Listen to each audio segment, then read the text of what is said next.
శ్రీరామం శ్రీరామం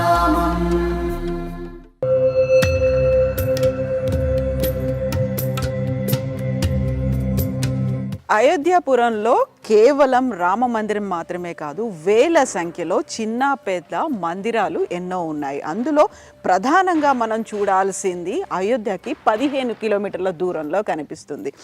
కేవలం అయోధ్యలో మాత్రమే కాదు, చుట్టుపక్కల కూడా చూడాల్సినటువంటి ప్రదేశాలు చాలా ఉన్నాయి.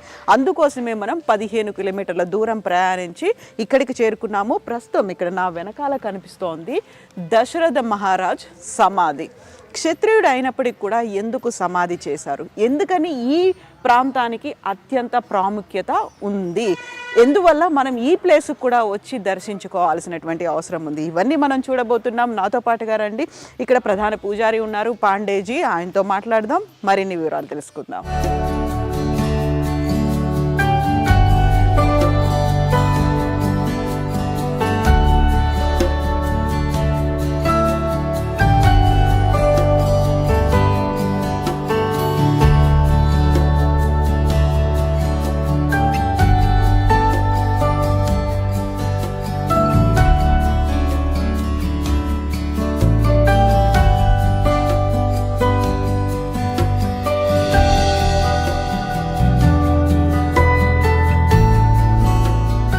సో దశరథ మహారాజు సమాధి దగ్గర ప్రస్తుతం మనం ఉన్నాము. అయితే క్షత్రియుడైనప్పటికీ అంతిమ సంస్కారం చేసిన తర్వాత ఇక్కడ సమాధి రూపంలో ఎందుకు ఉంచాల్సి వచ్చింది, అదే మనం మాట్లాడుకోబోతున్నాము. అయితే యూజువల్గా అక్కడ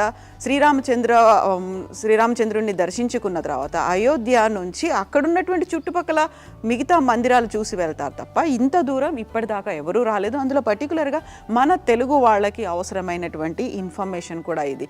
ఇప్పటిదాకా ఇక్కడికి ఇంకా తెలుగు మీడియా ఎవరు రాలేదు. So we are the first persons. మనం ఇక్కడికి వచ్చాము, ఇది షూట్ చేసుకుంటున్నాము. ఎట్ ద సేమ్ టైం మనం దీని గురించి తెలుసుకోవాల్సినటువంటి అవసరం అయితే ఉంది. ఎందుకు ఇంత ఇంపార్టెంట్ ఇది?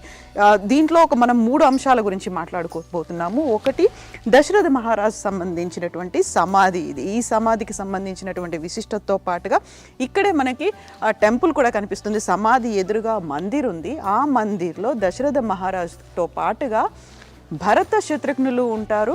వశిష్ఠ మహర్షికి సంబంధించినటువంటి విగ్రహం కూడా ఉంటుంది. అండ్ దీంతో పాటుగా ఇక్కడ పాదుకలు ఉన్నాయి.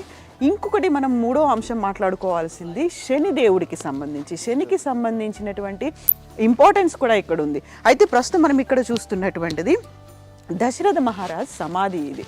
ఇందులో రామ, లక్ష్మణ, భరత, శత్రుఘ్నుల పాదముద్రలు ఉన్నాయి. అండ్ దశరథ మహారాజుకి సమర్పించినటువంటి పిండ ప్రదానం చేస్తాం. పిండ ప్రదానానికి సంబంధించినటువంటి 3 పిండాలని కూడా ఇక్కడ పెట్టినటువంటి దృశ్యం అనేది మనకి కనిపిస్తుంది. అండ్ ఇంకా అక్కడ అటువైపు చూసుకున్నట్టయితే అక్కడ మనకి బ్లాక్గా కనిపిస్తున్నటువంటివి అస్త్రాలు. ఆ కాలంలో త్రేతాయుగంలో వాడినటువంటి అస్త్రాలని ఇక్కడ ఇన్స్టాల్ చేసి పెట్టారు. అయితే ఇన్ని యుగాలు మారి ఇన్ని దశాబ్దాలు అంటే ఇన్ని శతాబ్దాలు అయిపోయినప్పటికీ కూడా ఇప్పటికీ తుప్పు పట్టనటువంటి అస్త్రాల్ని మనం అక్కడ చూస్తున్నాము. దీంతో పాటుగా వశిష్ఠ మహర్షికి సంబంధించినటువంటి పాదాలు కూడా ఉన్నాయి, పాదముద్రలు అనేవి ఉన్నాయి. సో దీని గురించి ఫస్ట్ మాట్లాడుకుందాము. ఆ తర్వాత దశరథ మహారాజు విగ్రహము, భరత శత్రుఘ్నుల విగ్రహంతో పాటుగా శనికి సంబంధించినటువంటి విగ్రహం. ఎందుకని ఇక్కడి దాకా వచ్చి ఇక్కడ దశరథ మహారాజు సమాధిని చూడాల్సిన అవసరం ఉంది. ఆ తర్వాత శనిదేవుడికి ఉన్నటువంటి ఇంకొక ప్రత్యేకత ఏంటి మనం మాట్లాడుకుందాం. మనతో పాటుగా ఉన్నారు పాండే గారు. So पांडे जी नमस्कार, जय श्री राम। जय श्री राम। जय श्री राम। जय सिया राम। हम लोग बात कर रहे थे दशरथ महाराज जी का समाधि के बारे में। तो हमने कभी नहीं सुने कि क्षत्रिय होने के बाद समाधि रूप में हम क्यों दर्शन कर रहे हैं यहाँ पर। जय श्री राम। सबसे पहले हम आपको यह बताएंगे कि हमारे अयोध्या की जो शास्त्रीय सीमा है लगभग 84 कोस में फैली हुई है। और स्कंद पुराण के अनुसार हमारे अयोध्या जो मूल है वो एक मत्स्य आकार में है। जो सबसे बड़ा कारण यह है कि जितने श्रद्धालु बाहर से आने वाले हैं, भक्तगण आते हैं, उन्हें केवल इतना ही पता है अयोध्या में राम जन्मभूमि, हनुमानगढ़ी, कनक भवन, दशरथ महल, सरजू स्नान, नागेश्वर नाथ इत्यादि दर्शन करने के बाद ही वापस चले जाते हैं। यहाँ तक नहीं आते। यहाँ की बात क्या, जितने और भी पौराणिक तीर्थ स्थल है वहाँ दर्शन नहीं पहुँच पाते वो। तो हम आपको सबसे पहले यह बताएंगे कि जो हमारी मूल अयोध्या है वो एक मत्स्य आकार में है, जो मछली के आकार की है। किसी मछली को पूरब पश्चिम दिशा में रख दिया जाए तो मछली का जो मुख वाला हिस्सा है वो है गुप्तार घाट। वो भी एक हरी है गुप्तहरी, जहाँ से श्री राम जी परम धाम को गए। हृदय क्षेत्र आज अयोध्या शहर में भी जितने पौराणिक तीर्थ स्थल हैं वो हृदय क्षेत्र है। जहाँ इस समय हम सब खड़े हैं, जहाँ पे महाराज दशरथ जी का दाह संस्कार किया गया है, ये पूछ वाला हिस्सा है। ओके। जो दोनों पर होते हैं, एक नंदीग्राम भरत कुंड जहाँ पे भरत जी ने तपस्या किया था, दूसरा मख भूमि जहाँ पे महाराज दशरथ जी ने पुत्र प्राप्ति के लिए यज्ञ किया था, जिसे मखौड़ा धाम कहते हैं। यह हमारी मूल अयोध्या जो शास्त्रीय सीमा एक मत्स्य आकार में है। अब बात आती है कि महाराज दशरथ जी का दाह संस्कार यहाँ पर क्यों किया गया। ఇక్కడ అయోధ్యకి సంబంధించి చూసుకుంటే ఓవరాల్ గా ఆ స్ట్రక్చర్ అనేది ఎలా కనిపిస్తుంది అంటే ఒక మత్స్యాకారంలో కనిపిస్తుంది, ఒక చేప రూపంలో కనిపిస్తుంది. చేపకి ఒక ఫేస్ అనేది ఒక ముఖం రూపంలో ఉండేది గుప్తార్ ఘాట్. ఆ గుప్తార్ ఘాట్ లోనే అక్కడ మహాసమాధి చెందడానికి ముందు అంటే జల సమాధి చెందడానికి ముందు రాముడు లక్ష్మణుడు సమేతంగా ఉన్నటువంటి అయోధ్య పరివారం అంతా అక్కడికి చేరుకున్నారు. అక్కడ పూజల తర్వాత సరయూ నదిలోనే జల సమాధి అయ్యారు. అది ముఖం రూపంలో ఉంటుంది. ఇక మధ్యలో ఏదైతే ఒక హృదయ భాగం అని అంటామో అది అయోధ్య రామ మందిరం దగ్గర ఉంది. అండ్ మనం ఇక్కడ ఉన్నటువంటి ఈ ప్రాంతం ఒక చేపకి సంబంధించి చివరి ఒక తోక ఆకారం లాగా కనిపిస్తుంది. ఏదైతే ఎండ్ పార్ట్ అనేది కనిపిస్తుందో ఆ ఎండ్ పార్ట్లో మనం ఇక్కడ ఉన్నాము. సో ఇక దీనికి సంబంధించి ఓవరాల్గా అయితే ఎందుకని సమాధి చేయాల్సి వచ్చింది? పండిత్ जी बोलिए आप क्यों समाधि की? ये महाराज दशरथ का दाह संस्कार यहाँ क्यों किया गया? हाँ। इसका कारण यह था कि जिस समय महाराज दशरथ जी का शरीर छूटा है, उसमें राम जी लक्ष्मण जी के साथ माता सीता जी वनवास से चली गई थी। भरत और शत्रुघ्न जी थे, लेकिन उस समय वो भी ननिहाल में थे। वशिष्ठ जी के द्वारा दूत भेज के उन्हें बुलाया गया, लेकिन ये सूचना नहीं दी गई कि महाराज जी अब नहीं रहे, अति शीघ्र आवे, ऐसी सूचना दी गई। भरत और शत्रुघ्न जी अयोध्या पहुंचते हैं, तो यहाँ आने के बाद सारा वृत्तांत सुनते हैं। तो भरत जी कहते हैं कि हमारे पिताजी का अंतिम संस्कार ऐसे स्थान पर किया जाए जहाँ किसी अन्य का दाह संस्कार ना किया गया हो। हाँ। तो वशिष्ठ जी के नेतृत्व में, गुरु वशिष्ठ जी के नेतृत्व में जितने आचार्य विद्वान शोधकर्ता इस कार्य में लग गए कि वह सबसे पवित्र भूमि कौन सी है जहाँ पे महाराज दशरथ जी का दाह संस्कार किया जा सके। क्योंकि ये तो पता नहीं था कि बिल्वहरी घाट पर ही महाराज जी का दाह संस्कार कर दिया जाए। इसे बिल्वहरी घाट बोलते हैं। हाँ, तो शुद्ध दाह संस्कार के लिए शोध करने में समय लगा। उस समय तक शरीर को सुरक्षित रखने के लिए ऐसा बताया जाता है कि पूरे नौका में सरसों का तेल डाल के महाराज जी का शरीर उसमें रखा गया, जिससे शरीर सुरक्षित रहे। कितने दिन तक? ये इसका कोई वर्णन नहीं है, रखा गया। उसके बाद जितने आचार्य विद्वान शोधकर्ता इस कार्य में लग गए कि वह सबसे पवित्र भूमि कौन सी है जहाँ पे किसी का अंत्येष्टि ना हुआ हो, अंतिम संस्कार ही ना हुआ हो, ऐसी जगह का शोध करना था। तब शोध करते करते जब यहाँ पर पहुंचे जहाँ पे इस समय हम सब हैं, यह विल्लहरी घाट है।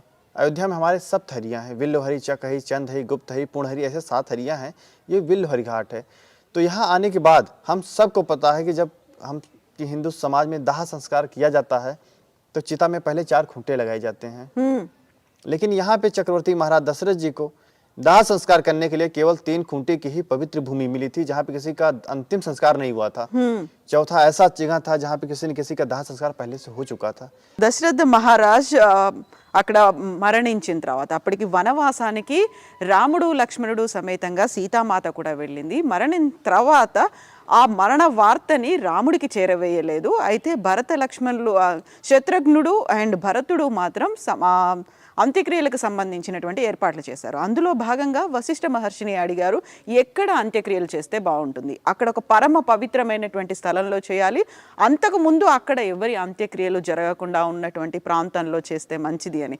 ఆ సమయంలో వెతుకుతూ ఉన్నప్పుడు ఈ ప్రాంతం దొరికింది. అయితే ఈ వెతకడానికి కూడా సమయం పట్టింది కాబట్టి అందులో ఇక దశరథ మహారాజు భౌతిక కాయం పాడైపోకుండా ఉండడానికి ఆవ నూనెలో దాన్ని అలా భద్రపరిచి ఉంచారు. ఆ తర్వాత ఇక్కడి ప్రాంతం దొరికింది. ఇక్కడ కేవలం 3 అడుగుల ప్రాంతమే దొరికింది. ఆ తర్వాత 4వ అడుగుగా భరతుడు దాన్ని శుద్ధి చేసిన తర్వాత ఇక్కడ అంత్యక్రియలు జరిగాయి. అయితే భవిష్యత్ తరాలకు కూడా తెలియాలనే ఉద్దేశంతో ఇక్కడ ప్రతీకాత్మకంగా అంటే మనం దాన్ని ఊహించుకునే విధంగా ఊహాజనితంగా ఉండడానికి ఇక్కడ జరిగింది అని భవిష్యత్ తరాలకు చెప్పడానికి ఇక్కడ సమాధి రూపంలో చెప్పారు. అండ్ ఇంతకుముందు మనం మాట్లాడుకున్నట్టుగా రామ లక్ష్మణ భరత శత్రుఘ్నుల పాదముద్రికలు ఉన్నాయి.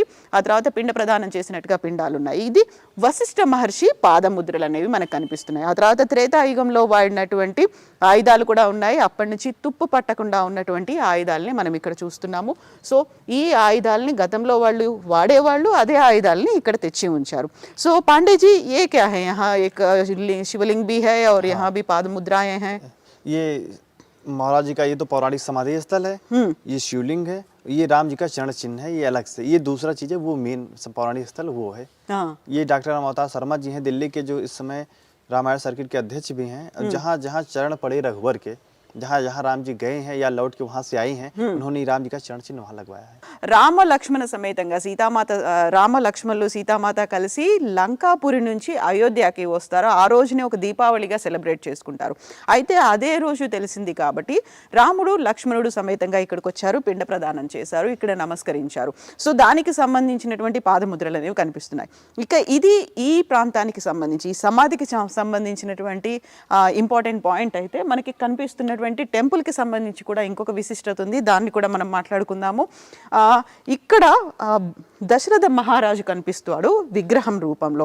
అయితే విగ్రహానికి కుడి ఎడమల్లో భరత శత్రుఘ్నుల విగ్రహాలు కనిపిస్తాయి. దీంతో పాటుగా వశిష్ఠ మహర్షి విగ్రహం కూడా ఇక్కడ కనిపిస్తుంది. సో ఈ ప్రత్యేకత గురించి కూడా మనం మాట్లాడుకోవాలి.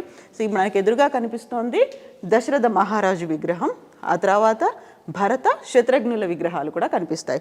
సో పాండేజీ इसका पुराण प्रामुख्यत क्या है? बीच में महाराज दशरथ जी हैं, हाँ. बगल भरत और शत्रुघ्न जी हैं, ये गुरु वशिष्ठ विराजमान है. क्योंकि उस समय राम जी लक्ष्मण जी वनवासी चले गए थे, तो इसलिए उनके विग्रह यहाँ पे नहीं है महाराज जी. అప్పుడు వనవాసానికి వెళ్ళారు కాబట్టి రామలక్ష్మణులు లేరు, ఇక్కడ వశిష్ఠ మహర్షి ఉన్నారు. ఆ తర్వాత దశరథ మహారాజు భరత శత్రుఘ్నుల విగ్రహాలని ఇక్కడ కుడి ఎడమల్లో ప్రతిష్ఠించారు.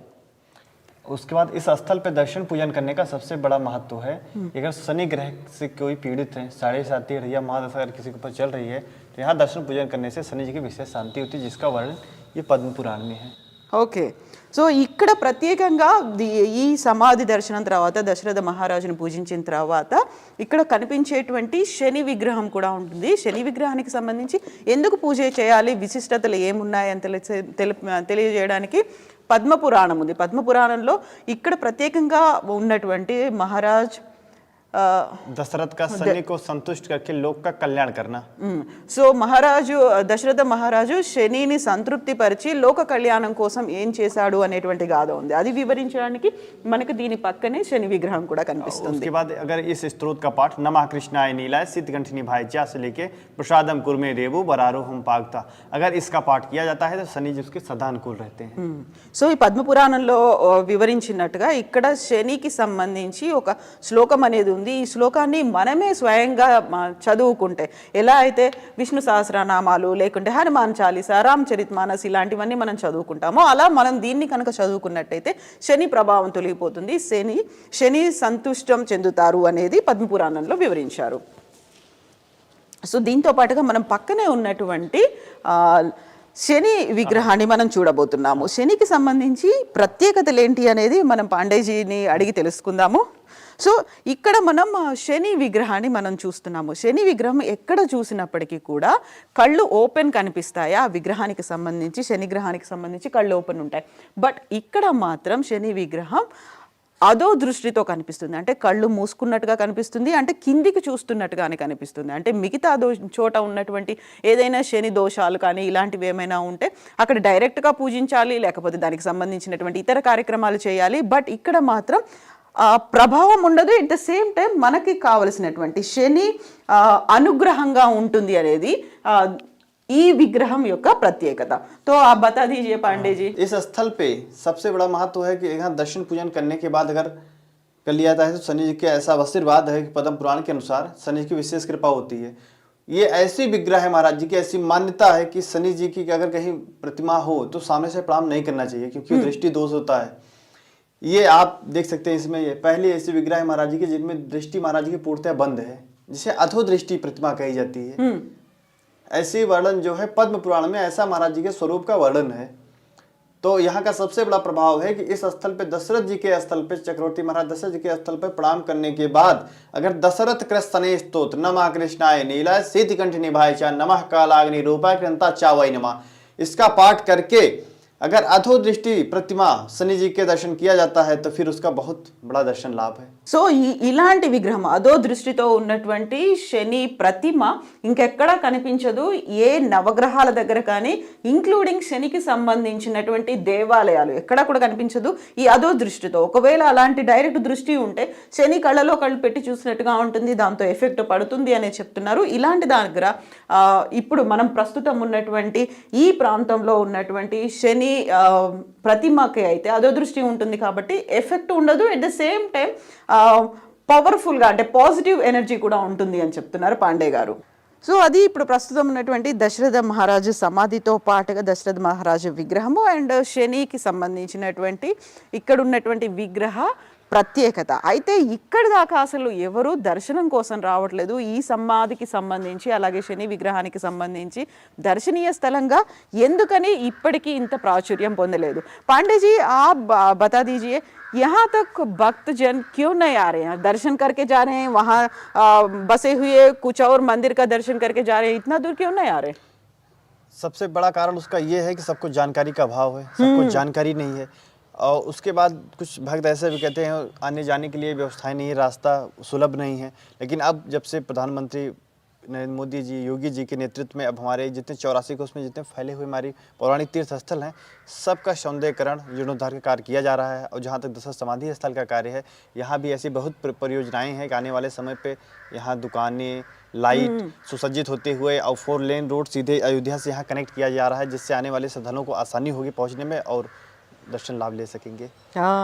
తో అదే యాక్చువల్గా అయితే ఒక అవగాహన అనేది లేదు. ఇక్కడ దశరథ మహారాజు సమాధి ఉంది, అక్కడ దర్శనం చేసుకోవచ్చు, శని దేవుక విగ్రహం కూడా ఉంది, ఇది దర్శనం చేసుకోవచ్చు అనేటువంటి అవగాహన లేదు. దీంతో పాటుగా దూరం అనుకుంటున్నారు, కనెక్టివిటీ అనేది చాలా తక్కువ ఉంది అనుకుంటున్నారు. అయితే మేము ఇక్కడికి అయోధ్య నుంచి ఇక్కడికి రావడానికి బ్యాటరీ ఆటోలో ప్రయాణించి వచ్చాం. అయితే